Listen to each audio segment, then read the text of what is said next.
खत्म, अब we can start on regular basis. Time to time जो हमने डिसाइड किया है ना, उसी टाइम पे हम लोग अपना सेशन स्टार्ट करेंगे and will try to finish all the content on time. Okay, sir. Thank you. Welcome. So this is the panel जहाँ पे हमने लास्ट टाइम डिस्कस किया था, and peer to peer domain client networking ये सारा कुछ हो गया था, डोमेन ज्वाइन वगैरह का कॉन्सेप्ट हो गया था। वी जस्ट जी need to open our setup. यहाँ पे अच्छा, ये हमने एक इश्यू आ रहा था सर, कल मैं जब अपना सर्वर इंस्टॉल कर रहा था, तो हम्म पता नहीं 2016 जब मैं इंस्टॉल कर रहा था तो इंस्टॉलिंग बूटिंग टाइम में वो एक एरर आ रहा था। हम्म वो कुछ एरर आ रहा था, तो मैं सारा कुछ करके भी देखा बट वो एरर रिजॉल्व नहीं हुआ मुझसे। उसके बाद मैंने 22 इंस्टॉल किया तो हो गया सर। नहीं, एरर किस टाइप का एरर आ रहा था? वो कुछ फाइल मिसिंग करके कुछ दिखा रहा था, मुझे लग हाँ रहा वो iOS में ही इश्यू था। हाँ, वो जो फाइल आईएसओ आप इस्तेमाल कर रहे थे ना, वो इमेज में जी प्रॉब्लम होगी, क्योंकि अगर सेम ही मशीन पे दूसरा वर्जन इंस्टॉल हो रहा है तो जो आपने बूटेबल पेन ड्राइव बनाई थी, उस बूटेबल पेन जी। ड्राइव में प्रॉब्लम हुई होगी। मैं तो VMware प्रो से इंस्टॉल कर रहा था, मतलब वर्क कि स्टेशन क्लाइंट से, गेस्ट राइट? मशीन से। जी, हम्म। गेस्ट मशीन से कर रहा था, तो वो तो हो जाना चाहिए था सर, क्योंकि नहीं दोनों नहीं, सेम इमेज फाइल आईएसओ बन रहा होंगे। आईएसओ इमेज में प्रॉब्लम होगी ना, तब दिक्कत होगी। तो फिर मैंने 22 से ही कर लिया सर, कोई इश्यू तो नहीं है कि फिर से मुझे 16 में नहीं, करना होगा। ठीक ठीक है, सही आ जाएगा, इसमें कोई दिक्कत नहीं, सही है।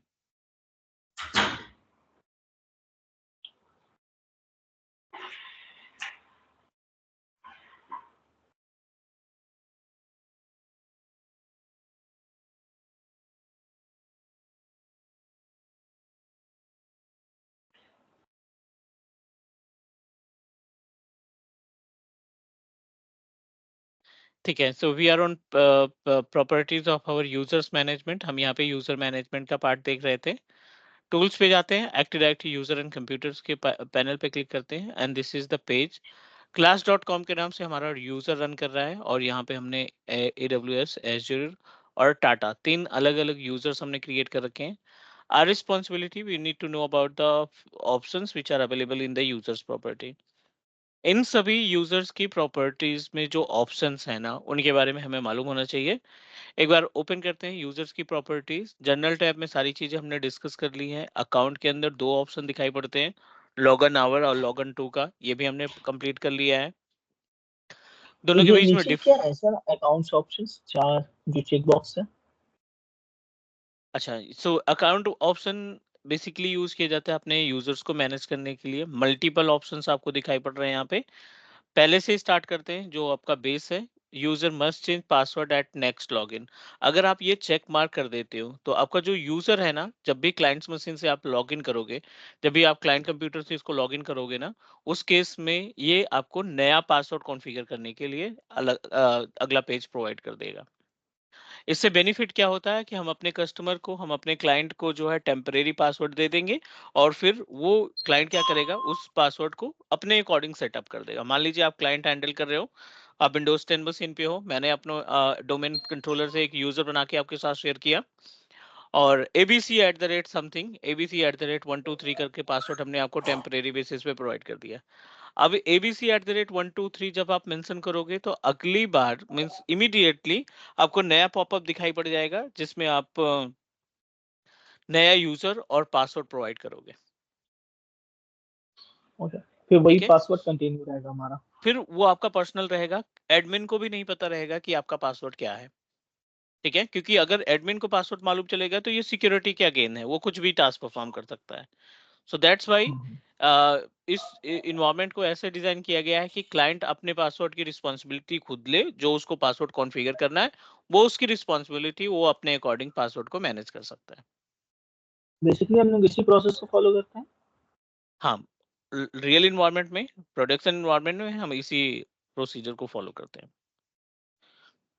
दूसरा ऑप्शन है अपने पास, password user can not change password. मतलब आपका जो यूजर है, अगर वो पासवर्ड आप उसको ऑथराइज नहीं करना चाहते हो कि वो अपने पासवर्ड को खुद से चेंज करे, तो आप ये इसको चेक मार्क कर देंगे, सेकंड ऑप्शन को।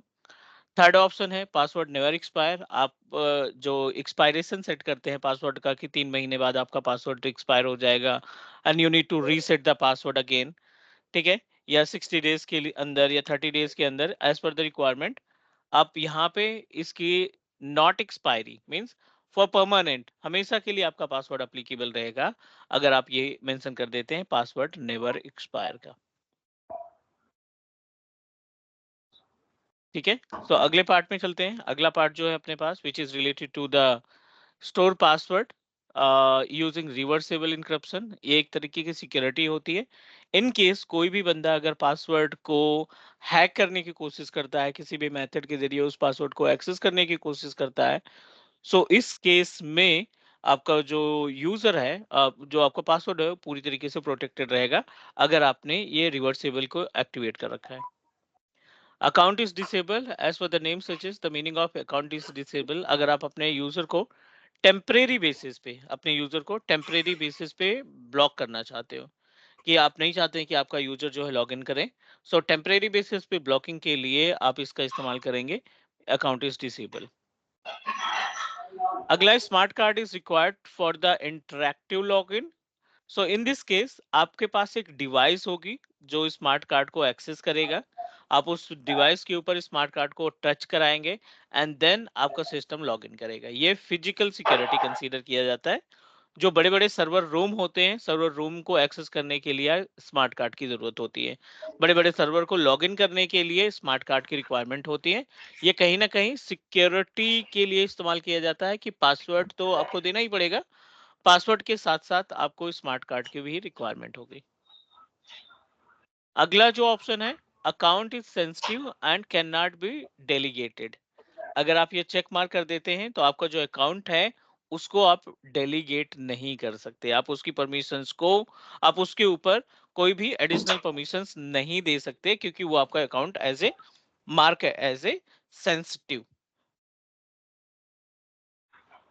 ठीक है, उस यूजर को क्या कर दिया गया है, मार्क कर दिया गया है कि this user is basically sensitive, I don't want to, you don't know, no need to mark it as a delegated user. Kerberos, have you idea about Kerberos? Kerberos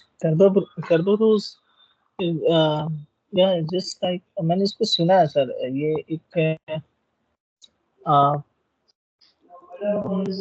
ये भी एक तरह का सिक्योरिटी को ही इनहेंस करने के लिए यूज होता है।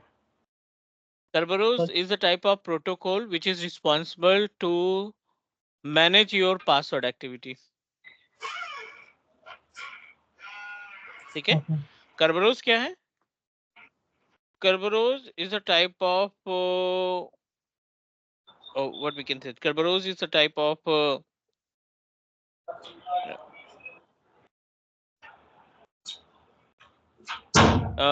protocol. Yes, Kerberos is a type of protocol which is responsible to manage the activity, manage to manage the security for our environment.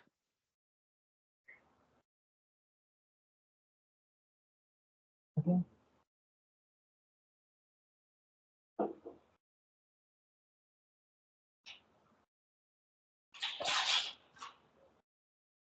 Okay, can we proceed for next?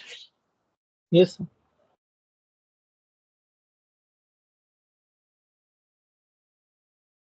ये DES और EES क्या है sir? AES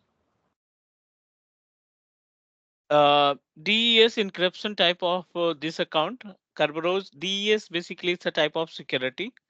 आप अपने password को, जो भी आप पासवर्ड कॉन्फ़िगर कर रहे हैं, उनको आप कितने बिट का सिंक्रोनाइजेशन देना चाहते हैं, कितने बिट का इनक्रप्शन देना चाहते हैं। इनक्रप्शन इन द सेंस कि आपका पासवर्ड अगर कोई भी बंदा एक्सेस कर लेता है तो जो पासवर्ड रहेगा which is related to you can say that encrypted format, अगर कोई एक्सेस भी कर लेता है तो वो encrypted format में रहेगा। और the meaning of encrypted format in this case, no one can access the password। अगर कोई पासवर्ड एक्सेस भी कर देता है तो उस केस में उसको डिकोड नहीं कर पाएगा। ओके और डिकोड करने के लिए 128 बिट का मतलब है 6 trillion time. The o meaning of 128 bit 6 trillion time उसको number of time attempts use करने पड़ेंगे डिकोडिंग के लिए। और यहीं पे अगर हम 256 बिट का इंक्रिप्शन लगा देते हैं तो 36 ट्रिलियन टाइम आपको डिकोड करने में टाइम लग जाएगा। हाँ।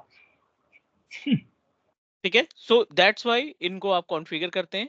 अगर क्लाइंट कहता है कि ठीक है उतना ज्यादा इंपॉर्टेंट नहीं है ये password, do not required Kerberos pre authentication. So अगर आप अपनी security means it's these all are the security, अगर आप ऑथेंटिकेशन मेथड में इमीडिएटली आपको कोई means you are using the environment for the local area network, आपको कोई हेडेक नहीं है, कोई खतरा नहीं है, बाहर के यूजर जो हैं आपके इन्वायरमेंट पे अटैक करने वाले हैं, तो इस केस में आप क्या कर सकते हैं, you can proceed with the last option, do not required Kerberos authentication, Kerberos pre okay requisite authentication. ठीक है, ओके तो these all are the options which are available in the environment. और अगर हम अगले स्टेप पे चलते हैं तो which is password account expiration की बात कर रहा है। अगर आप चाहते हो कि ये पासवर्ड हम कितने दिन के लिए सेटअप करना चाहते हैं, सॉरी अकाउंट नॉट पासवर्ड, आपने प्लान किया you wanted to set up your password for like as till 30th of May, 30th मई को आपका जो अकाउंट है ऑटोमेटिक डिलीट हो जाएगा, no need to do that. अब क्वेश्चन ये आता है कि ये किस पर्टिकुलर इन्वायरमेंट के लिए इस्तेमाल करते हैं। तो बेसिकली अगर आपने कोई प्रोजेक्ट हैंडल किया है, you are running your small project, और उस स्मॉल प्रोजेक्ट को मैनेज करने के लिए अगर आप what we can say that कि इतने दिन बाद आप इस यूजर का कोई यूसेज नहीं है इन्वायरमेंट के अंदर, so you can do that. Okay all good. Yes sir. ठीक है, so these all are the options which are available in the portal in this particular dashboard। और आगे बढ़ते हैं हम यहाँ पे।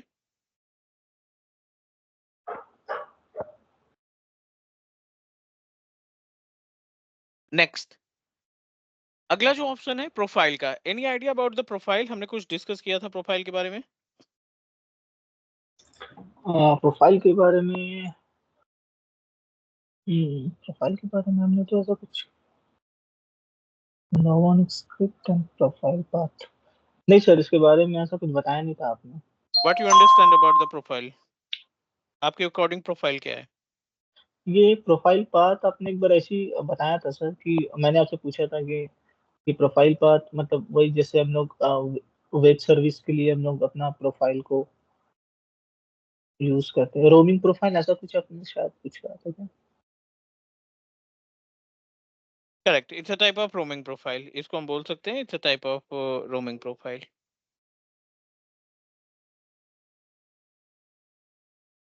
ये रोमिंग प्रोफाइल एग्जैक्ट मुझे ये अंडरस्टूड नहीं लग पा रहा हूँ कि रोमिंग प्रोफाइल मींस कैसे इसको हम कंसीडर करते हैं रोमिंग प्रोफाइल है ये इस तरीके से।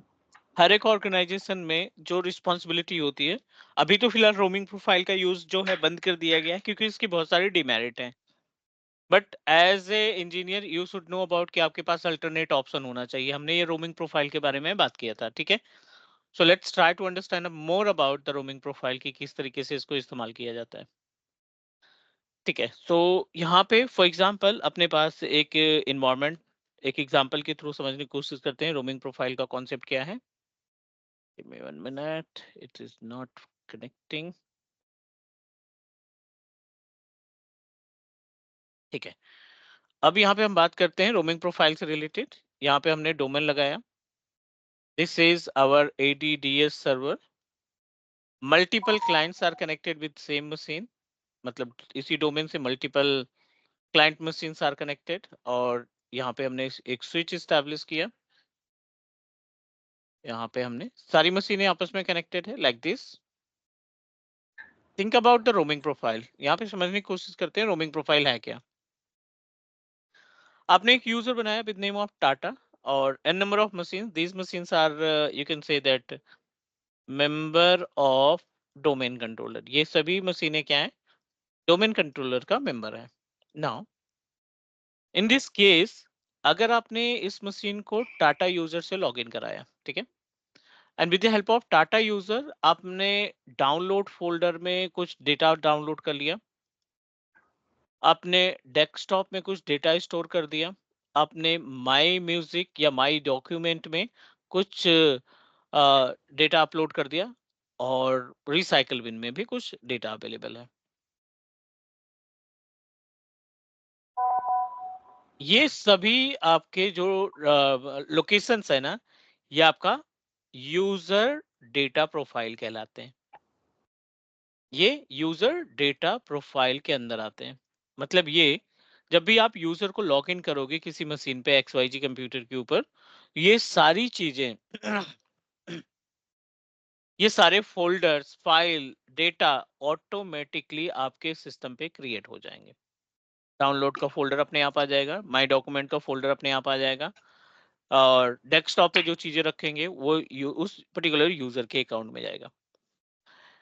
इन सभी को मिला करके आपने अप्रोक्सीमेटली 15 GB का डेटा कंज्यूम कर लिया है। हर एक लोकेशन में कुछ ना कुछ डेटा आपने स्टोर किया है। डाउनलोड में आपने 10 GB का स्टोर किया, डेस्कटॉप में आपने 2 GB का डेटा अपलोड किया, ऐसे 1 GB, 2 GB, 5 GB ऐसे करके मल्टीपल डेटा आपने अपलोड कर रखा है। टोटल मिला के जो डेटा की कैपेसिटी होगी वो 15 GB के आसपास होगी। और now you wanted to access the same user. अब आप क्या हुआ, सारी चीजें सही चल रही थी, अनफॉर्चुनेटली ये मशीन आपकी डाउन हो गई, ये पीसी आपका डाउन हो गया। एंड नाउ अगर ये पीसी डाउन हुआ तो उस केस में क्या करना पड़ेगा, आप डेफिनेटली दूसरा कंप्यूटर यूज करेंगे। आपने क्या किया, ये लास्ट वाले मशीन को बोला कि आज हम इस पर्टिकुलर सिस्टम के ऊपर काम करने वाले हैं। So whenever you log in your Tata user from another computer, दूसरे मशीन से यहां से उठ करके आपने इस वाले सिस्टम से जब इसको लॉगिन करेंगे ना, अगर आपने रोमिंग प्रोफाइल क्रिएट कर रखी है, अगर आपने रोमिंग प्रोफाइल को क्रिएट कर रखा है, तो इस केस में, राइट, अगर आप रोमिंग प्रोफाइल सेटअप कर रखे हैं तो इस केस में क्या होगा, आपका पूरा का पूरा डेटा, 15 GB का डेटा, वो उठ करके इस पर्टिकुलर मशीन पे आ जाएगा। इस यूजर को फील नहीं आएगा कि इसने सिस्टम को चेंज किया है। This is the concept of roaming profile. ये सर प्रोसेस कैसे होता है? सपोज अगर जिसका आपने अभी प्रोसेस दिखा रहा था अकाउंट्स में, वो पाथ हम कैसे देते हैं sir? To create a path, very basic steps require, right? Create path create करने के लिए आपको एक फोल्डर शेयर करना है विद फुल परमिशन। आपको ये फोल्डर क्रिएट करना है विद फुल परमिशन। ओके। ठीक है, आपने क्या करना है, we just need to open our any location, किसी भी लोकेशन पे हम सिस्टम को लॉगिन करेंगे।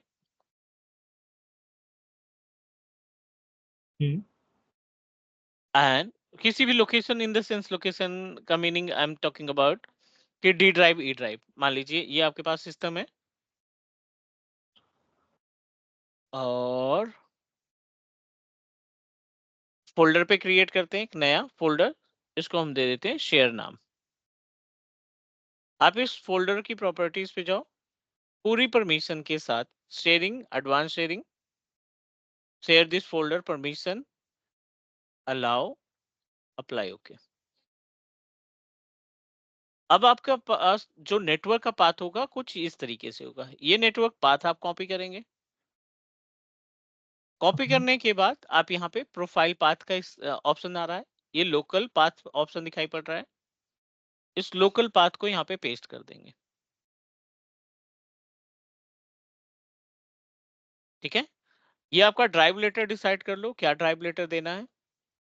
इस पाथ पे आपका यूजर का सारा डेटा स्टोर होना स्टार्ट हो जाएगा। यहाँ ठीक हमें है, कुछ नहीं देना ऊपर, यूजर प्रोफाइल और प्रोफाइल नाम पाथ है दे सर? देंगे, सिंपल सा नाम दे देंगे प्रोफाइल पाथ का, अप्लाई करो और ओके कर दो। अब जो भी यूजर लॉगिन करेगा ना, हमारा जो भी हमारा यूजर लॉगिन करेगा, ये बेसिकली क्लाइंट के लिए होगा, उन सभी यूजर का रोमिंग प्रोफाइल इस वाले फोल्डर में स्टोर होना स्टार्ट हो जाएगा। हमने किसकी प्रॉपर्टीज पे ये एक्टिविटी की है? टाटा की प्रॉपर्टीज पे। टाटा। तो टाटा का जो यूजर लॉगिन करेगा किसी भी क्लाइंट मशीन पे, ठीक है, टाटा हम्म, अगर किसी क्लाइंट मशीन पे लॉगिन करता है, तो उसका जो डेटा होगा, जो वो बंदा डेटा अपलोड करेगा या जो एक्टिविटी परफॉर्म करेगा, वो सारी इंफॉर्मेशन, वो सारी डिटेल्स आपके इस वाले फोल्डर में आना स्टार्ट हो जाएगी।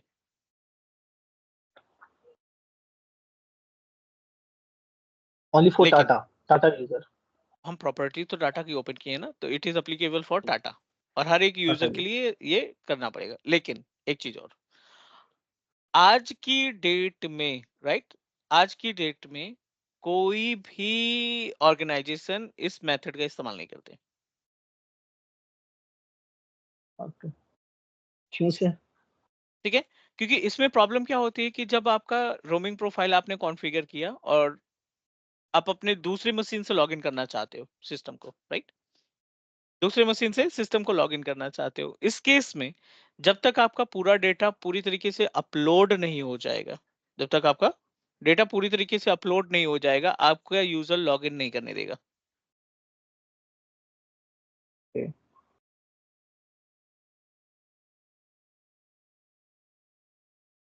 Is that okay?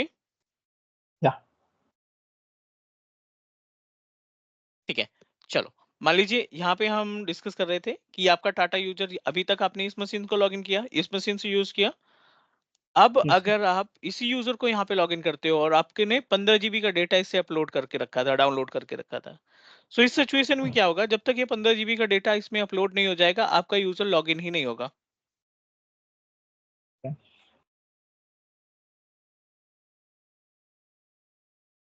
All good? Yes sir. ठीक है, तो this is the concept, this is the concept of roaming profile. आज की डेट में कोई भी बंदा रोमिंग प्रोफाइल का इस्तेमाल नहीं करता, क्योंकि इसमें प्रॉब्लम क्या होती है कि sometime it will take much time, बंदा अभी लॉग इन कर रहा है क्लाइंट मशीन को और उसको लगभग 1 घंटे हो गए, अभी उसका सिस्टम ही नहीं ऑन हुआ। क्यों? क्योंकि बैकएंड में ये डाउनलोडिंग का ऑप्शन चल रहा है, और जब तक वो डाउनलोड कंप्लीट नहीं हो जाता, आपको एक्सेस नहीं मिलेगा सिस्टम का। अच्छा सर, एक तो ये हो गया। एक जब हम एक तो रोमिंग प्रोफाइल हम जैसे यूजर पाथ देकर हम उसका एक लोकल यूजर को पाथ देकर उसका सारा डॉक्यूमेंट को मतलब कि एक तरीके से हम बोले तो उसको अपलोड करते हैं या सिंक करते हैं। एक तो ये हो गया, और एक जब हम यूजर प्रोफाइल को क्रिएट करते हैं, हमारे पास कोई ड्राइव ऑप्शन होता है, one drive, like one drive हो गया। अब वहाँ अगर हम किसी यूजर को जो मेल आईडी दे के मेल आईडी देते हैं, और मेल आईडी के बाद एक सिंक एक यूजर आईडी का एक पाथ फोल्डर क्रिएट होता है एक यूजर के नाम पे वन ड्राइव का। वो फोल्डर में हम जो जो डॉक्यूमेंट फोल्डर्स रखते हैं, हम्म। उसमें जो जो डेटा रखते हैं, फिर वो वहां से सिंक जो होता है, फिर हम कहीं और अगर जो लॉगिन करवाते हैं सेकंड कोई क्लाइंट पीसी में, लाइक जैसे PC1 में हमने टाटा हम्म। को यहाँ पे हमने लॉगिन करवाया, और सेम वही प्रोसेस है, हमने उसके प्रोफाइल को वन ड्राइव में भी उसके सारे डेटा को डॉक्यूमेंट और डेस्कटॉप माई डॉक्यूमेंट म्यूजिक सारे पिक्चर्स वगैरह को हमने उसमें डंप कर दिया। फिर वहां पे सारे डेटा वो सिंक हो गई हमारी टोटल हाँ वन हाँ, ड्राइव में। ठीक है, ठीक है। फिर वहां से फिर हमने क्या किया, PC4 में हमने सेम यूजर को लॉगिन किया, और सेम प्रोसेस से उसको मैंने सिंक भी कर, I mean sync not, OneDrive में लॉगिन करवाया। तो फिर वो जो हम्म। डेटा हमारे पास आता है, उसमें और इसमें ये सेम उसको वही बोलते हैं या रोमिंग प्रोफाइल भी नहीं बोलते हैं नहीं बाद नहीं, बिल्कुल रोमिंग प्रोफाइल नहीं है। दैट्स वाई रोम उसमें क्या होता है ना, अभी सारी चीजें क्लाउड पे सिंक होती हैं, ठीक है ना। One drive is a part of cloud, one drive is a part of Microsoft, right. Microsoft का ऑफिस 365 के अंदर वन ड्राइव का ऑप्शन मिलता है, जिसमें ह्यूज अमाउंट ऑफ डेटा रहता है, राइट। ह्यूज में। Amount of data, like 1 TB का डेटा, 5 TB का डेटा, 10 TB का डेटा आप वहाँ पे डायरेक्टली स्टोर कर सकते हो। सो हम्म, बेसिकली जो कॉन्सेप्ट है अपने पास यहाँ का, जो बेसिकली कॉन्सेप्ट की अगर हम बात करें, विच इज रिलेटेड टू, अब जो वन ड्राइव है, आप उसमें मैनुअल पाथ देते हो, आप उसमें हम्म, मैनुअल पाथ देते हो कि कहाँ कहाँ का, किस किस लोकेशन का डेटा आपको स्टोर कराना है। रोमिंग प्रोफाइल में फिक्स है, आप उसको चेंज नहीं कर सकते हो। रोमिंग प्रोफाइल में आप चेंज नहीं कर सकते, जो लोकेशन है बाय डिफॉल्ट वो लोकेशन ही रहेगी। लेकिन वन ड्राइव के केस में आप सी ड्राइव का डेटा उठाना है, डी ड्राइव का डेटा उठाना है, डेस्कटॉप का डेटा उठाना है, या माई डॉक्यूमेंट का डेटा उठाना है, उन सभी डेटा को आप पाथ प्रोवाइड कर सकते हैं। ठीक है, तो ये गैप है। डेफिनेटली आज की डेट में रोमिंग प्रोफाइल की जगह पे कोशिश किया जाता है ये कि वन ड्राइव का ही इस्तेमाल करें, और वन ड्राइव का पाथ प्रोवाइड करने के बाद वन ड्राइव का पाथ प्रोवाइड करने के करके ही हम अपने डेटा को सिक्योर कर सके, क्योंकि वो उसकी जो टाइमिंग है उसका लॉगिन इम्पैक्ट नहीं करेगा।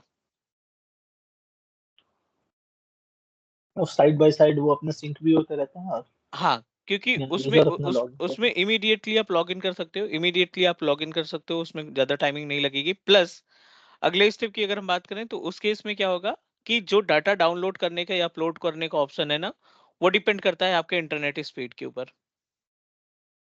है। अगर आपका इंटरनेट स्पीड ठीक है ना, तो उसमें कोई प्रॉब्लम नहीं होगा।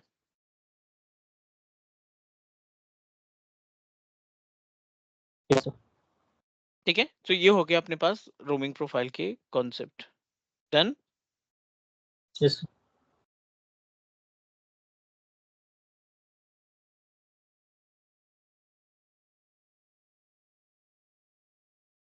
चलो नेक्स्ट अगले प्रोसीड कॉन्सेप्ट पे प्रोसीड करते हैं। अभी हम बात किए किसके बारे में, यूजर्स के बारे में। तो लेट्स मी चेक अदर जो ऑप्शन दिखाई पड़ते हैं यूजर की प्रॉपर्टीज में। अगला ऑप्शन है मेंबर ऑफ। नेम से लग रहा है मेंबर ऑफ का मतलब होता है किसी पर्टिकुलर ग्रुप का जिसकी ऑलरेडी पावर बहुत ज्यादा है। पावर इन द सेंस कि जैसे एडमिनिस्ट्रेटर होगा, इसके पास सारे राइट्स रहते हैं। अपने पास बैकअप ऑपरेटर रहता है, इसके पास सारे राइट्स रहते हैं, राइट। या रिमोट डेस्कटॉप के पास काफी अच्छे राइट रहते हैं, पावर यूजर रहता है।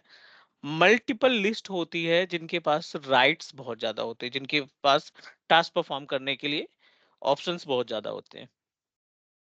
अगर आप चाहते हैं कि जो यूजर आपने क्रिएट किया वो भी उसी एडमिन की तरह का तरीके से काम करे या कोई स्पेसिफिक टास्क परफॉर्म करे, तो आप क्या करोगे, मेंबर ऑफ में जाओगे, ऐड में जाओगे, एडवांस में जाओगे और फाइंड नाउ पे जाओगे। किस पर्टिकुलर मेंबर का, ग्रुप का मेंबर बनाना है, यहाँ पे लिस्ट आ गई पूरे ग्रुप की। आप इसको अपने अकॉर्डिंग जिसका भी मेंबर बनाना है, डोमेन यूजर का, डोमेन कंट्रोलर का, एंटरप्राइज एडमिनिस्ट्रेटर का, या फिर परफॉर्मेंस मॉनिटरिंग का, हाइपरवाइजर का, सारे के सारे ग्रुप्स की डिटेल यहाँ पे अप्लीकेबल हो गई, यहाँ पे अवेलेबल हो गई। आप इस यूजर को जिसका मेंबर बना देंगे, आप इस यूजर को जिसका मेंबर बना देंगे, आपका यूजर उसी मेंबर के राइट्स को एक्सेस कर लेगा और वो टास्क परफॉर्म करना स्टार्ट कर देगा। Give me 1 minute please.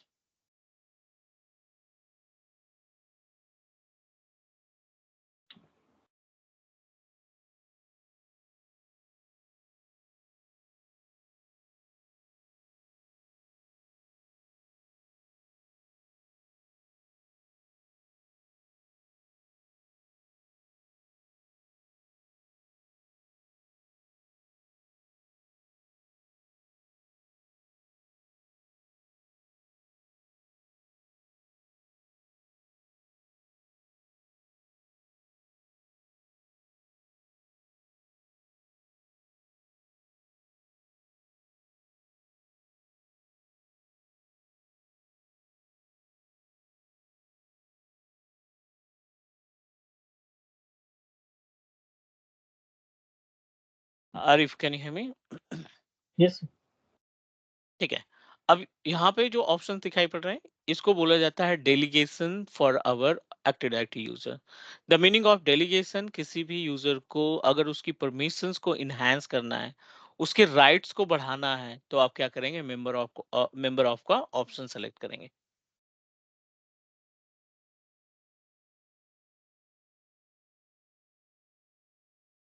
All good.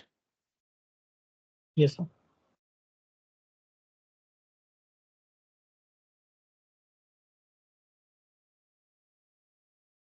ठीक है, so let's talk more about it. आगे इसमें डिस्कस करते हैं और क्या क्या ऑप्शंस यहाँ पे मिल जाएंगे।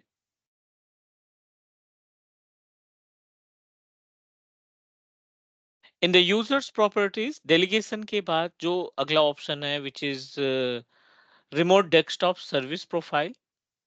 नाउअडेज इतने सारे टूल्स अवेलेबल हैं, राइट? आज की डेट में इतने सारे टूल्स अवेलेबल हैं कि no one can use this particular option. इसका बेनिफिट क्या होता है कि आप have you idea about map network drive? Map net, map no network idea sir. Drive, ठीक है।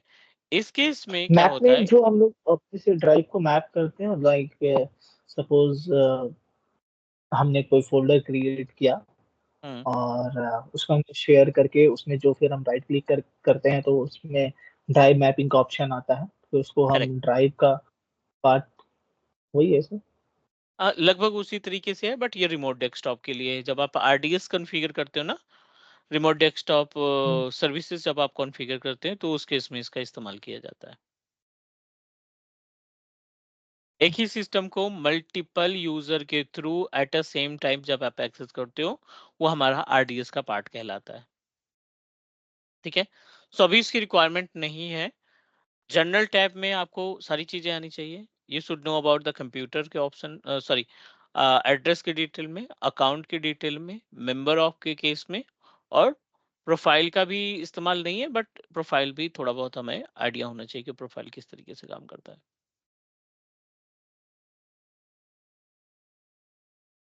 बट ये रिमोट डेस्कटॉप में सर हम लोग जो किसी भी पीसी को एक्सेस करते हैं, हाँ। अगर सपोज मान लीजिए हमारे इन्वायरमेंट में 100 पीसीज है, सबके डिफरेंट डिफरेंट एड्रेसेस है, तो हम हम्म, उसको तो रिमोट डेस्कटॉप सर्विस के ही थ्रू उसको एक्सेस करते हैं सर। हाँ, लेकिन रिमोट डेस्कटॉप प्रोटोकॉल और रिमोट डेस्कटॉप सर्विसेज, आरडीएस और आरडीपी दोनों अलग हैं। और आरडीएस तो में ये क्या होता है? आरडीएस। ये आरडीएस है। आरडीएस में क्या है? आरडीएस के केस में आप एक ही सिस्टम को मल्टीपल यूजर के थ्रू एक ही समय में एक्सेस कर पाते हो। एक सिस्टम को मल्टीपल यूजर के थ्रू एट अ एक्सेस कर सेम टाइम पाते हैं। एक्सेस कर सकते हो। और आरडीपी क्या है? रिमोट डेस्कटॉप प्रोटोकॉल क्या है? रिमोट डेस्कटॉप प्रोटोकॉल में अगर आपने किसी सिस्टम को एक्सेस कर लिया तो दूसरा बंदा उस मशीन का रिमोट नहीं एक्सेस कर पाएगा। Okay okay okay, it means suppose I, for examples, अगर आईटी डिपार्टमेंट में 4 बंदे एडमिन एडमिन पे हैं, तो हम्म, वो 4 एडमिन एक ही क्लाइंट पीसी को चारों एडमिन जो है एक्सेस कर सकते हैं through remote desktop service, remote desktop RDS के थ्रू, राइट? करेक्ट। और आरडीपी क्या है? आरडीपी एक इंडिविजुअल है। आरडीपी एक समय में केवल एक ही यूजर को एक्सेस कर पाएगा। यस। ठीक है। ओके। सो ये अपने पास ऑप्शन हो गए यूजर्स की प्रॉपर्टीज पे। अब अगले स्टेप पे चलते हैं, हम ग्रुप के बारे में थोड़ा सा समझने की कोशिश करते हैं कि how we can use the group.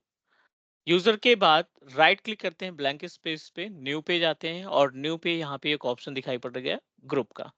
Multiple options are available. इस इट मींस दैट मल्टीपल तरीके से हम ग्रुप को क्रिएट कर सकते हैं। पहला जो ऑप्शन है वो है ग्रुप स्कोप का, और दूसरा ऑप्शन है ग्रुप टाइप का। दोनों के बीच में अगर हम गैप की बात करें तो huge gap between both. Group scope में आपको domain local, global, universal option दिखाई पड़ रहा है, और ग्रुप टाइप में सिक्योरिटी और डिस्ट्रीब्यूशन का ऑप्शन दिखाई पड़ रहा है। Domain local, global, universal group sir scope में वॉइस है। ब्रेक हो रही है आपकी, hello hello, can you hear me? Voice break हो रही आप एक बार इंटरनेट चेक करो अपना।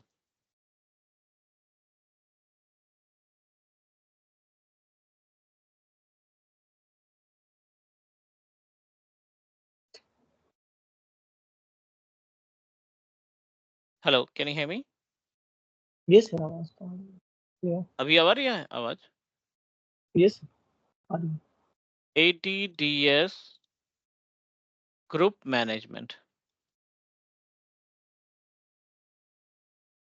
ADDS ग्रुप मैनेजमेंट, यहाँ की अगर हम बात करें तो कॉन्सेप्ट क्या होगा? आपने एक डोमेन बनाया विद नेम ऑफ class.com,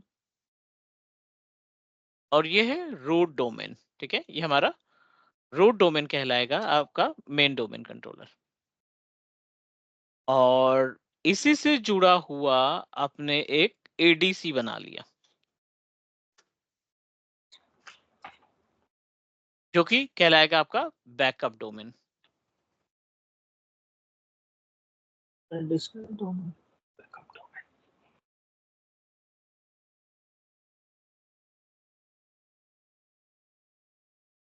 ठीक है, मतलब इसी की कॉपी एक बना दी, रेप्लिका बना दिया। अब इसका ग्रुप से क्या मतलब है, तो लेट मी हेल्प यू। जब आप एडी पे ग्रुप क्रिएट करोगे, जब एडी पे आप ग्रुप क्रिएट करोगे, तो इस ग्रुप का कॉन्सेप्ट क्या कहलाएगा, it is categorise in 2 different part. पहला जाएगा ग्रुप स्कोप में और दूसरा जाएगा ग्रुप टाइप में। ये हमारी रिस्पॉन्सिबिलिटी है कि इनके बीच में डिफरेंस मालूम होना चाहिए, कि इनके अंदर जो ऑप्शंस दिखाई पड़ रहे हैं उनका टास्क क्या होगा। पहला ग्रुप स्कोप की बात करें तो पहला है डोमेन लोकल। दूसरा ऑप्शन जो है हमारा वो रहेगा आपका ग्लोबल, और तीसरा ऑप्शन जो रहेगा वो रहेगा यूनिवर्सल।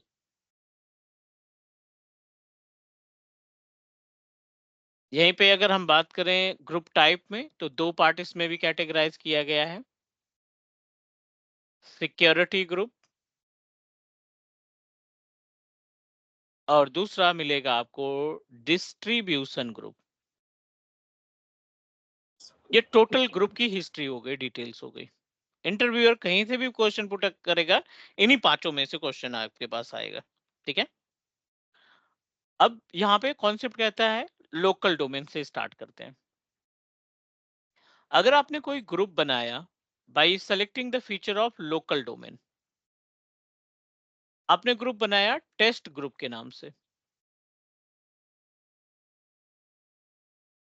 ये दोनों सर्वर आपस में रेप्लिकेटेड है।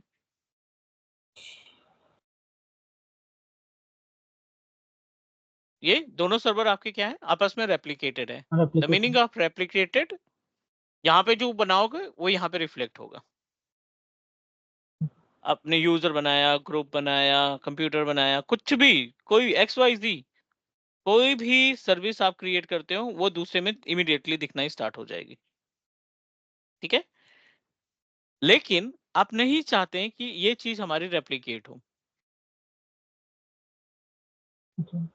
जो ग्रुप आपने बनाया वो आप नहीं चाहते हैं कि ये जो यूजर है यहाँ पे रेप्लिकेट हो। अगर आपने डोमेन लोकल का सिलेक्शन किया है, अगर आपने डोमेन लोकल का सिलेक्शन किया है, तो इस केस में आपका जो ग्रुप है ना वो सिर्फ इसी में रहेगा, यहाँ पे नहीं दिखाई पड़ेगा। डोमेन लोकल में, ओके। डोमेन लोकल के केस में your group is applicable for the individual root domain. Domain. अब अगर आपने ग्लोबल सेलेक्ट किया, तो आपका जो टेस्ट ग्रुप आपने बनाया है वो टेस्ट ग्रुप आपको यहाँ पे भी दिखेगा।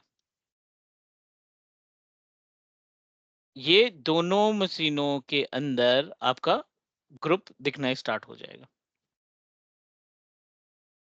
क्लियर? Yes sir. और अगर आपने यूनिवर्सल बना दिया और एक डोमेन और लगा दिया, यहाँ पे ADC1 लगाया आपने, यहाँ पे ADC2 लगा दिया, अब इस केस में आपका जो ग्रुप है ना यूनिवर्सल बनाने की वजह से यहाँ दोनों पे तो था ही, यहाँ पे भी दिखना स्टार्ट हो जाएगा। This is the actual meaning of which one, universal. Inter universal site it और intra means site. What I understand sir कि सपोज मान लीजिए हमने रूट डोमेन जो है बनाया इंडिया में, और उसके बाद एडिशनल बनाया हमने यूएस में, एंड EDC2 हमने बनाया लंदन में। ठीक है, सपोज हमने लोकल डोमेन में क्रिएट किया, डोमेन लोकल में, तो हमारा जो टेस्ट ग्रुप है वो सिर्फ इंडिया पे ही शो करेगा, इंडिया के यूजर्स लोग देख पाएंगे। करेक्ट एंड ग्लोबल में क्लिक करते हैं तो ये यूएस के एंड ये लंदन के यूजर्स में। करेक्ट इट मीन्स तीनों जगह में रिफ्लेक्ट करेंगे हमारा अगर हम यूनिवर्स में क्लिक करते हैं तो हमारा तीनों डोमेन में वो टेस्ट ग्रुप शो करेगा। रिफ्लेक्ट करेगा। करेक्ट। ओके।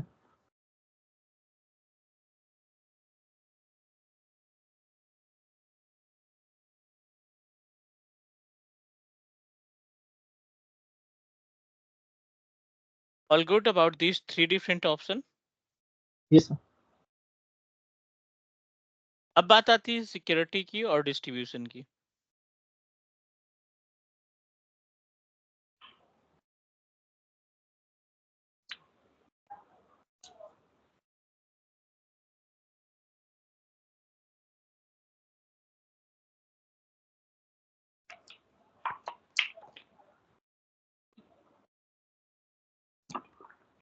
नाउ अब अगर यहाँ पे सिक्योरिटी ग्रुप की बात करें और डिस्ट्रीब्यूशन ग्रुप की बात करें, बहुत ही बेसिक सा डिफरेंस है। सिक्योरिटी ग्रुप का कॉन्सेप्ट क्या कहता है कि अगर आप अपना ग्रुप किसी स्पेसिफिक पर्पस के लिए बनाना चाहते हो, पर्पस क्या है? लाइक एज परमिशन के लिए, डेलीगेशन के लिए,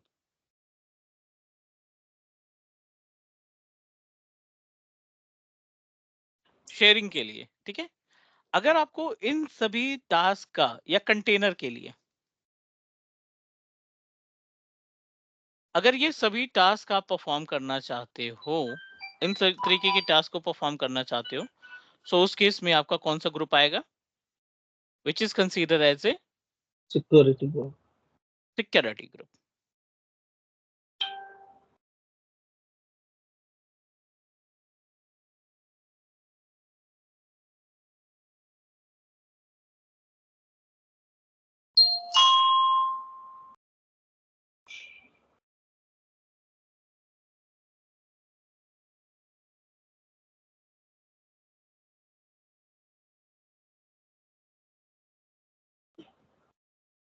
okay. Yes sir. It means ये जो हमारा सिक्योरिटी ग्रुप है इसमें हम परमिशन, डेलीगेशन और शेयरिंग एंड जो हमारा कंटेनर है इसके थ्रू हम हम्म। परफॉर्म करेंगे, ऐसा कुछ। सपोज हमारा जो हमारा ये परमिशन हो गया, जो हम परमिशन देते हैं, या डेलीगेशन हो गया, जो हम फाइल या कुछ चीज शेयर करते हैं, या फिर हमारा जो कंटेनर्स है, तो वो सब जो है सिक्योरिटी ग्रुप में परफॉर्म करता है हम्म। उसके थ्रू। सपोज अगर हम सिक्योरिटी ग्रुप में चेक मार्क नहीं करते हैं, या फिर ऐसा कुछ ऑप्शन रहता है कि हम इस सारी चीजों को इसके आउटसाइड में भी, या फिर मैंडेटरी है। एक बार फिर से रिपीट करो।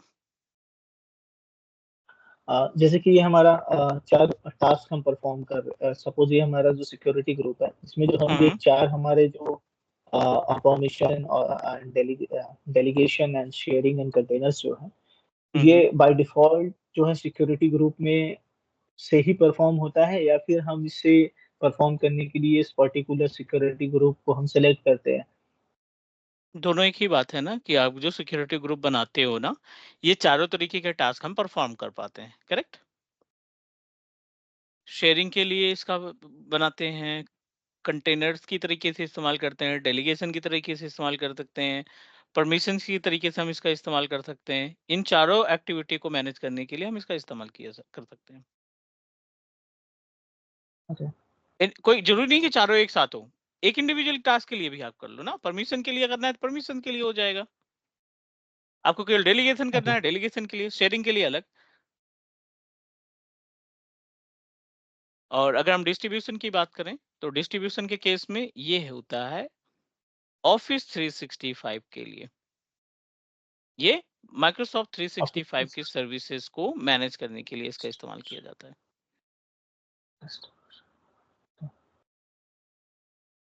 क्लियर? ये कैसे, मतलब डिस्ट्रीब्यूशन में? ऑफिस 365 ईमेल सर्विसेज के लिए अगर आपको कोई ऐसा ग्रुप बनाना है जिसमें कैलेंडर शेयर करने हैं, कोई ऐसा ग्रुप, वो माइक्रोसॉफ्ट 365 का पार्ट है, उसके लिए मुझे आपको पोर्टल दिखाने की जरूरत पड़ेगी। जो माइक्रोसॉफ्ट 365 है उसके लिए ये डिस्ट्रीब्यूशन ग्रुप का इस्तेमाल किया जाता है एक्सचेंज सर्वर के लिए। Have you idea about exchange server? बस एक्सचेंज सर्वर मैंने सुना है सर। जैसा कि हम लोग आउटलुक वगैरह यूज करते हैं, ऑफिस 365 जो हम यूज करते हैं, हाँ, वो एक्सचेंज सर्वर के थ्रू ही होता है, बट मैंने उस बिल्कुल, पर काम नहीं किया कभी। ठीक है। तो जो ईमेल बनाते हैं वहाँ पे ना, जो ईमेल एड्रेस वगैरह डिज़ाइन करते हैं वहाँ पे, वो यस। हमारे अगर उन ईमेल एड्रेस का ग्रुप बनाना है, अगर उन ईमेल एड्रेस का ग्रुप बनाना है, तो उस केस में क्या आएगा? उस केस में आपका आएगा डिस्ट्रीब्यूशन ग्रुप।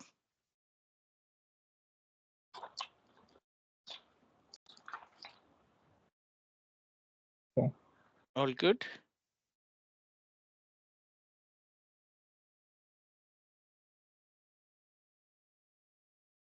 नेक्स्ट सर अगले ये पार्ट पे चलें। SID एंड SIDX में क्या डिफरेंसेस होता है सर?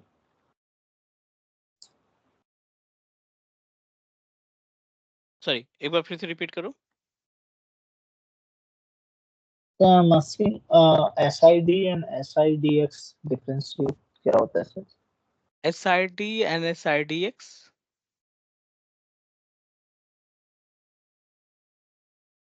जो मेल सर्वर में हमारा जो होता है, हुँ, मैंने गूगल किया था तो नहीं, नहीं, इसमें दिखा रहा था कि ऑफिस 365 पोर्टल पे है ये? जी, नहीं, और इसमें कोई? मतलब कि परमिशन की मतलब कि मेल सर्वर के लिए हमारा SIDX के लिए यूज होता है, और मतलब मतलब परमिशन नहीं, मतलब नॉट परमिशन, मतलब परमिशन नहीं देने की जरूरत होती है मेल सर्वर में। और आपका अ, जो हमारा यूजर होता है, यूजर कंट्रोल मतलब जो होता है, वो असाइन करता है हमारा SID, ऐसा कुछ एक SID आपका माइक्रोसॉफ्ट परमिशंस। 3, एक SID आपका इस एडी के अकाउंट में भी होता है, ठीक है? एक एसआईडी आपके इस यूजर के केस में होता है, मतलब जब आप यूजर बनाते हो तो ऑटोमेटिकली एक एसआईडी आ जाती है। तो ये पार्ट हम डिस्कस करेंगे अभी, लाइक एज जब रेप्लिकेशन तैयार होगा तो उस रेप्लिकेशन के केस में हम इसमें डिस्कशन करेंगे कि एसआईडी का काम क्या है। ओके।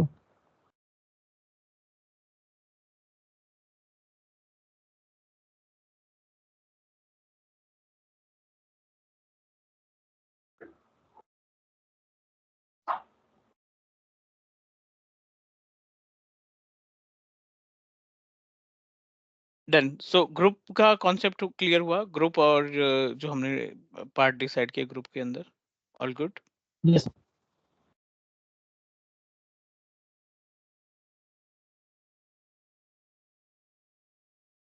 ये खाली डिस्ट्रीब्यूशन वाला रह गया सर। उसके डिस्ट्रीब्यूशन बाद ग्रुप या डिस्ट्रीब्यूशन ग्रुप का इस्तेमाल किया जाता है to manage the services of Office 365। जब आप Office 365 पोर्टल के ऊपर ईमेल वगैरह क्रिएट करते हो ना, उन ईमेल को मैनेज करने के लिए जो ग्रुप क्रिएट होता है उसको हम डिस्ट्रीब्यूशन ग्रुप बोलते हैं, सिंपल। ओके। ठीक है। द ईमेल के लिए जो ग्रुप बनाते हैं उनको हम इसके लिए इस्तेमाल करते हैं। ये मतलब हम तो प्रैक्टिकल में कैसे होगा सर? ऑफिस 365 के ऊपर जब पोर्टल ओपन करेंगे ना, तो वहां पे हमें उसका पोर्टल ऑप्शन दिख जाएगा।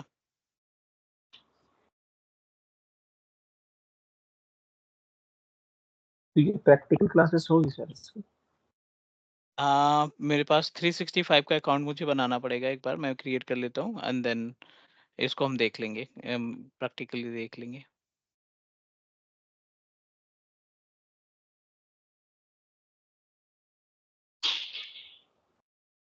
नाउ क्लियर, यहाँ तक जो हमने डिस्कस किया, यहाँ पे कोई क्वेश्चन है?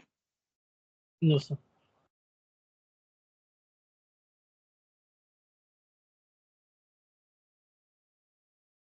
थोड़ा सिक्योरिटी ग्रुप वाला से थोड़ा सा एक बार और क्लियर कर देते हैं।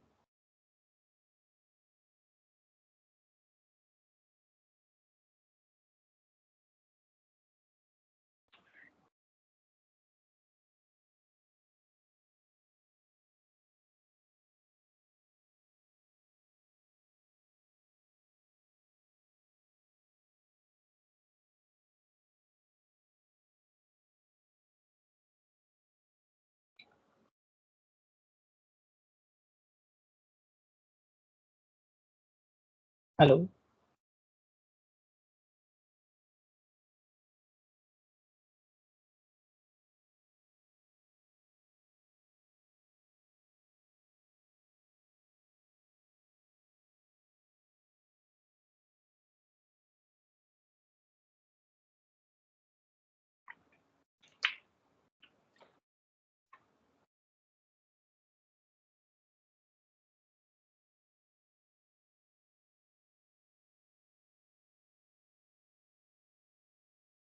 सर आवाज नहीं आ रही।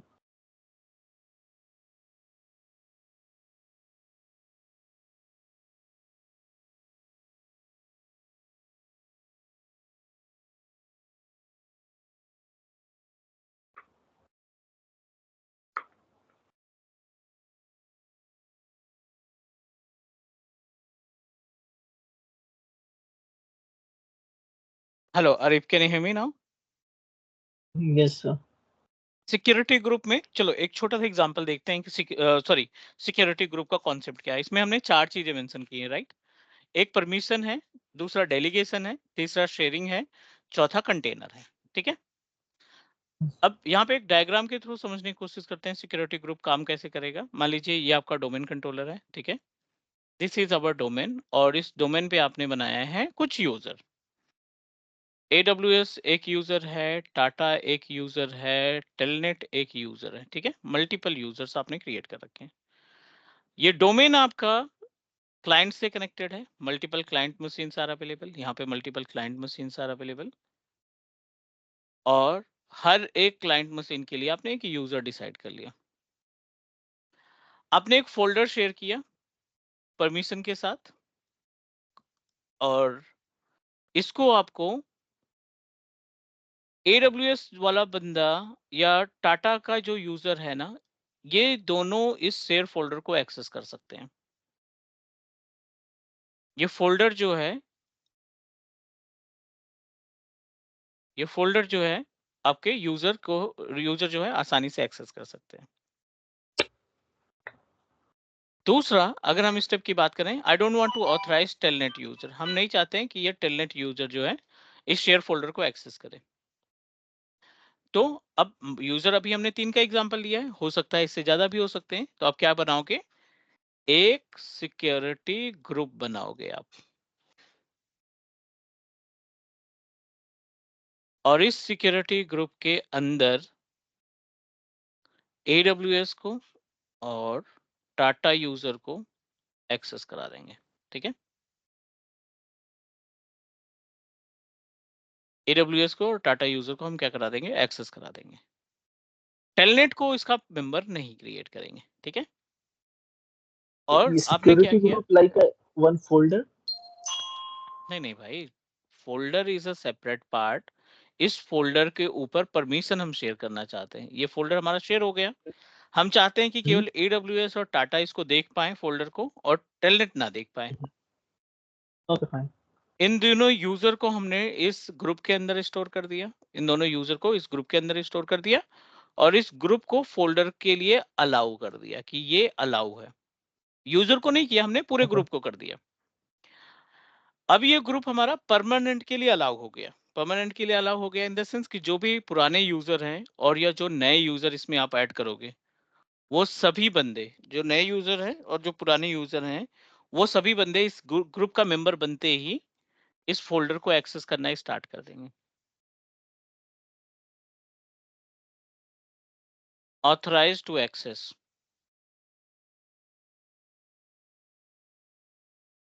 All good. जो यस सर। यूजर इस ग्रुप के अंदर आप ऐड नहीं करोगे, वो यूजर आपके इस फोल्डर को एक्सेस नहीं कर पाएंगे। सिक्योरिटी वही ना सर, जैसे हम लोग राइट क्लिक करके प्रॉपर्टीज में जाके वहाँ जो शेयरिंग के बगल में एक ऑप्शन रहता है सिक्योरिटी का, वहाँ हाँ, हम लोग ऐड करते हैं यूजर्स शेयरिंग को। के शेयरिंग के अंदर परमिशन की हम बात कर रहे हैं अभी ना। जी हाँ। परमिशन हम जिसको देंगे वही बंदा केवल एक्सेस कर पाएगा, जिसको परमिशंस नहीं है, जिसको राइट्स नहीं है, वो बंदा एक्सेस नहीं कर पाएगा। क्लियर? ओके। डन। या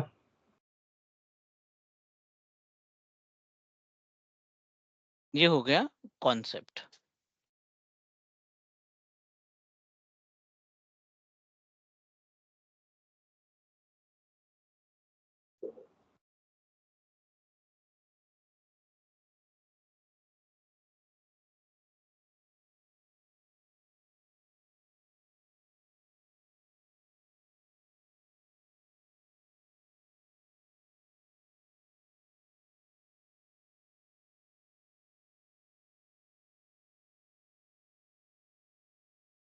Any question, any doubt about the point that we discussed?